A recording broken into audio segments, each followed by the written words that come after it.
લાંબા વિરામ બાદ ગુજરાતમાં વરસાદનો બીજો રાઉન્ડ શરૂ થઈ ગયો છે।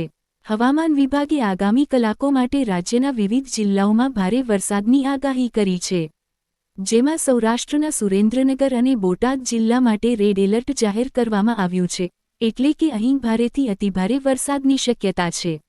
જ્યારે ઉત્તર ગુજરાત અને સૌરાષ્ટ્રના અન્ય 6 જિલ્લાઓ માટે યેલો એલર્ટ અને બાકીના તમામ જિલ્લાઓ માટે ઓરેન્જ એલર્ટ આપવામાં આવ્યું છે। અમદાવાદ શહેરમાં ભારે વરસાદ જોવા મળ્યો હતો। અમદાવાદના દુધેશ્વર અને મેમકોમાં સૌથી વધુ 4.5 ઇંચ વરસાદ નોંધાયો હતો। આ સિવાય મેમનગરમાં 4 ઇંચ, ઉસ્માનપુરામાં 4 ઇંચ, કાલુપુરમાં 3.5 ઇંચ, થલતેજમાં 3.2 ઇંચ, નિકોલમાં 2.9 ઇંચ, બોડકદેવમાં 2.7 ઇંચ, નવરંગપુરામાં 2.5 ઇંચ વરસાદ પડ્યો હતો। મહેસાણા, સાબરકાંઠા, અરવલ્લી, મહીસાગર, દ્વારકા અને પોરબંદર માટે યેલો એલર્ટ છે।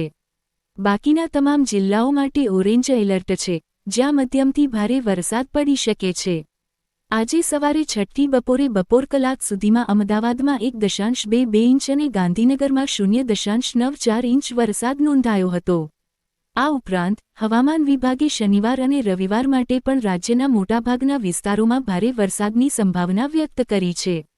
છેલ્લા 24 કલાકમાં ગુજરાત સહિત કચ્છ પણ સારા એવા પ્રમાણમાં વરસાદ વરસ્યો છે, જેમાં ભુજ, નખત્રાણા, લખપત, નલિયા, કાળુ ડુંગર ખાવડા અને અબડાસા સહિત આખા જિલ્લામાં વરસાદી માહોલ જામ્યો હતો।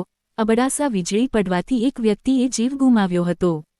શ્રાવણમાં રાજ્યભરમાં ધોધમાર વરસાદ જોવા મળી રહ્યો છે। શનિવાર અને રવિવારે આમ રાજ્યમાં 183 તાલુકામાં વરસાદ નોંધાયો છે, જેમાં સૌથી વધારે જૂનાગઢના ભેંસાણમાં 3.74 ઇંચ વરસાદ વરસ્યો છે। હવામાન વિભાગ દ્વારા રાજ્યમાં આગામી 5 દિવસ ભારેથી અતિભારે વરસાદની આગાહી કરવામાં આવી છે। હાલમાં રાજ્યમાં 4 સિસ્ટમ સક્રિય છે અને ટૂંક સમયમાં 5મી સિસ્ટમ પણ સક્રિય થવાની સંભાવના છે, જેના કારણે વરસાદનું જોર વધશે। રવિવારે 17મી ઓગસ્ટે સુરત, ડાંગ, તાપી, નવસારી, વલસાડમાં અતિભારે વરસાદની આગાહી સાથે ઓરેન્જ એલર્ટ પણ આપવામાં આવ્યું છે। આ સિવાય પોરબંદર, જૂનાગઢ, ગીર સોમનાથ, અમરેલી, ભાવનગર, સાબરકાંઠા, અરવલ્લી, મહીસાગર, પંચમહાલ, આણંદ, ભરૂચ, વડોદરા, દાહોદ, છોટા ઉદેપુર, નર્મદા જિલ્લામાં છૂટાછવાયા સ્થળો પર ભારે વરસાદની આગાહી આપવામાં આવી છે।